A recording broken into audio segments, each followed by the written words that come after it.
everyone. Nice to see you. Good to see you. Nice to see you here. Thank you for joining us.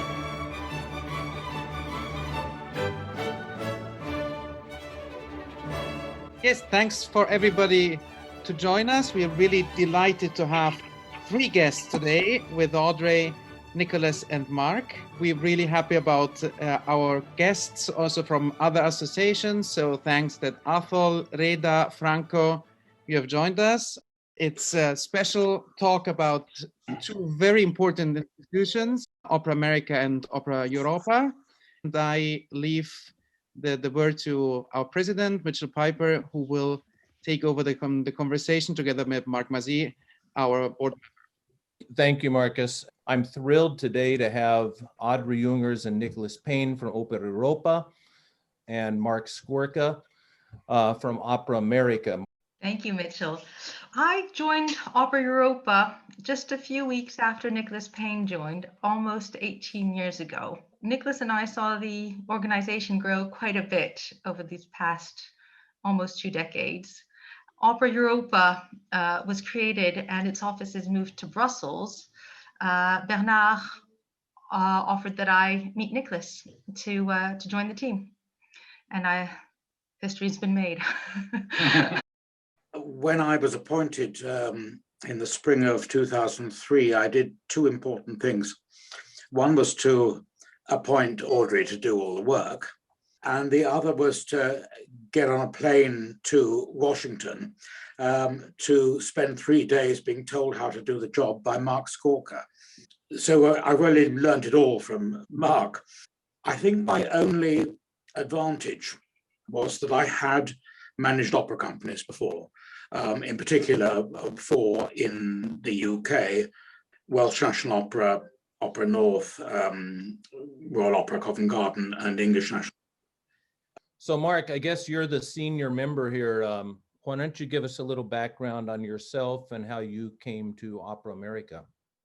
I've been president of Opera America since 1990. I celebrate my 31st anniversary this month. So yes, it's really a pleasure to be here with our artist manager colleagues who provide essential, valuable service to our field through a different lens. I would love to know how Opera Europa and Opera American are cooperating. We're quite in close contact, actually. We follow each other's meetings, conferences.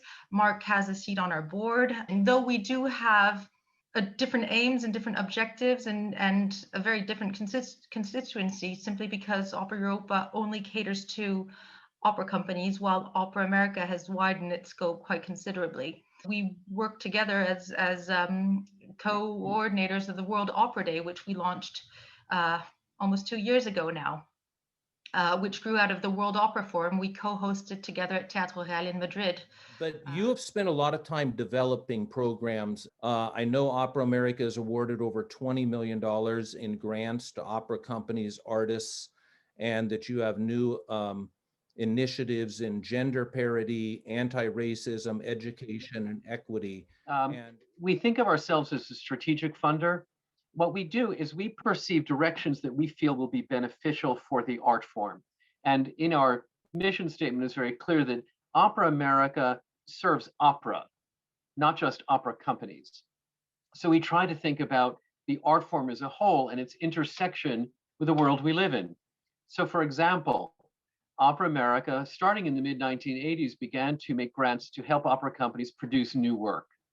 That we were concerned in the United States that opera would become a 19th century museum art form if there weren't new work that was connected to American culture.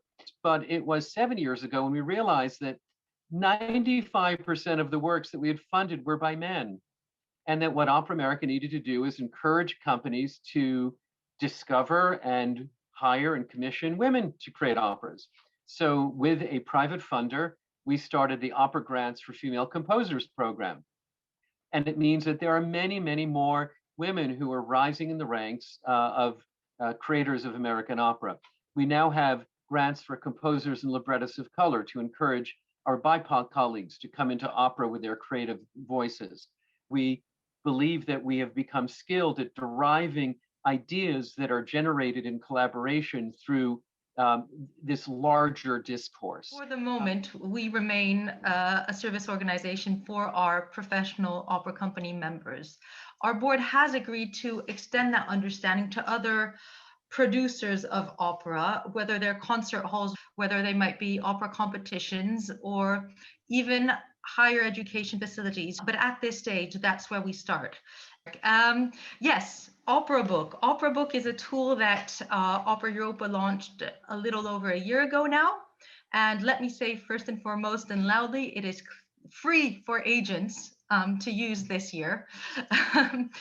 Opera companies came to us saying, we would like you to build our casting tool. We would like you to hold the data. And that's why we came up with Opera Book and launched it for the beginning of the 2020 season. And of course, 2020 has been a terrible year to try it out. But the feedback till now is that it has been extremely useful. It has responded to their needs. The vast majority of our members are very happy and continue to use it as their main tool. So, Nicholas, yeah, it's really just an introductory, the collaboration between Opera Europa and the European Union's Creative Europe project.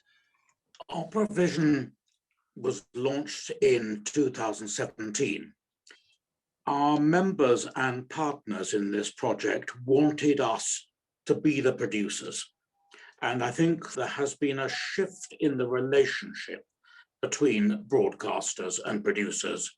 But I think increasingly the feeling has been that the creators, the producers, need to be in control of the means of production. We decided at the same time to double the number of opera company partners in it from 15 to 30, and to make sure that it was representative of not only great companies with international reputations, but also of medium-scale companies.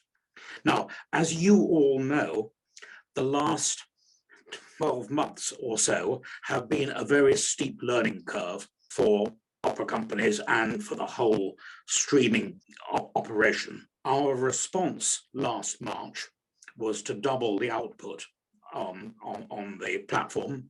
The immediate response of the public was to quadruple the number of views. It certainly has proved to be a lifeline in the time of lockdown. And over the 3 years of the project, it's racked up views of approximately 15 million. In one sense, it has kept them and their art in front of the public. In another sense, they must feel my work is being exploited. However, I think what we have learned over this past 12 months is that live and digital are now inextricably intertwined.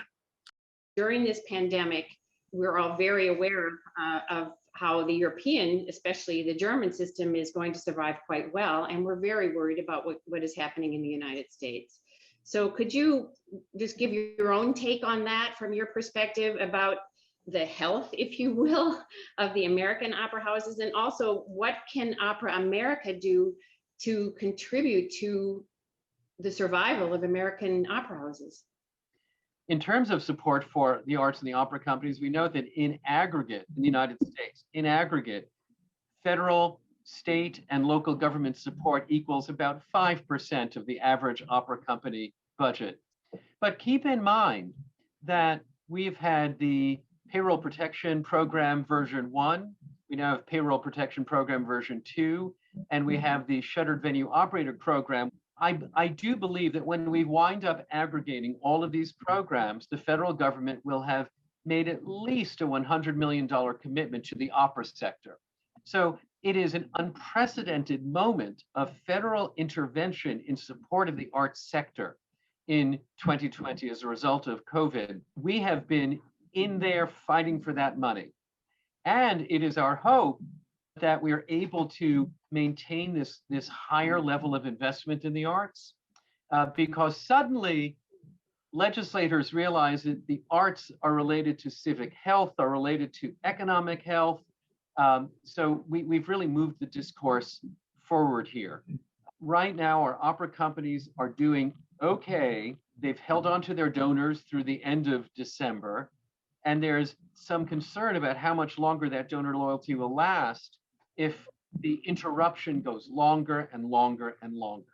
Because the new donors, Sarah, the new donors want to solve problems that make their cities healthier places. And as long as opera companies continue to function as clubs for opera lovers, the new donors are not going to be very interested. I'd love to just hear or chat about what is in your mindset in terms of lobbying for better protections for artists as a workforce. You know, one of the things that I was really happy for in the first COVID relief, the CARES Act, the first relief bill, was the fact that individual gig workers, contract workers could be eligible for unemployment. And that was a first, and we want to see that continue. But I would also hope that in this new administration that does actually believe in democracy, that we can improve on our healthcare plans, that unemployment insurance is continuously available to contract workers. So I think there are a number of irons in the fire that will benefit the life of the individual artist, and we continue to fight for that. Perhaps for Audrey, speaking about lobbying, what are the possibilities for Opera Europa to lobby to the press, to lobby to the politicians, nationals, European ones, to try to draw the attention on our sector, to try to get more help? Well, we have a more challenging time than Opera America, simply because as a European organization, our main obvious contact point would be the European Union, which doesn't have the power to enforce any obligations in the matter of cultural aid to European countries. So now Opera Europa is a member of two lobby organizations, Culture Action Europe and Pearl, who do lobby on behalf of the arts, and in Pearl's case, of the performing arts. I'm just going back to this lobbying business. Any of us over the last few weeks who've been trying to get artists into Europe have had an absolutely terrifying time. And I'm just wondering if Opera Europa are in a position to be invited to the table for any discussions. Well, I have been in discussion with British colleagues about just the discussions that you've been going on about. The United Kingdom, in its wisdom and by democratic vote, decided to cut down on freedom of travel and freedom of work, and it has to live with the consequences. There are certain matters which have come up in the Brexit agreement which aren't fully worked through, and that there may be possibilities to talk further. Let's not give up, I suppose is what I'm trying to say. The fact is the Brexit agreement is a dog's dinner. The next several years are going to be spent trying to put some kind of semblance of sense back into it. I've feared for a very long time that whatever the bureaucratic possibilities of getting around Brexit, the fact of the bureaucracy, it amounts to a disincentive to continental houses. I would really send out a plea to Opera Europa to encourage their casting directors to be prepared to go that extra mile where possible. I think one of the dangers coming out of COVID is that we thoughtlessly go back to what we used to do. And what COVID has done is that it has completely erased the chalkboard. And my hope is that everyone will be really thoughtful about what they put back on the chalkboard. Never waste a good crisis. This is an opportunity for the opera sector, who has been rooted in the same functioning pattern for decades, to consider things differently. Those companies and those managements which think ahead about how their business plan is going to change are going to be the ones that survive, and those that just wait for it to come and hit them are likely to go under or have a pretty nasty haircut. I want to thank our three guests. Thank you all for coming. Bye-bye, everyone. Thanks, everyone. Thank you. Thank you. Bye-bye. Bye.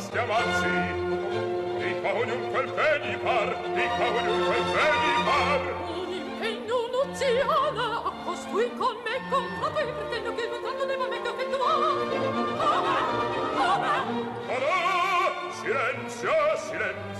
silenzio. Io son qui per giudicar. Io da lei scelta avvocato venga a far le sue difese, le legittime pretese io vi vengo a palesar. Ah, silenzio, silenzio, silenzio. Io son qui per giudicar. Io come al mondo canta, vengo qui per destino.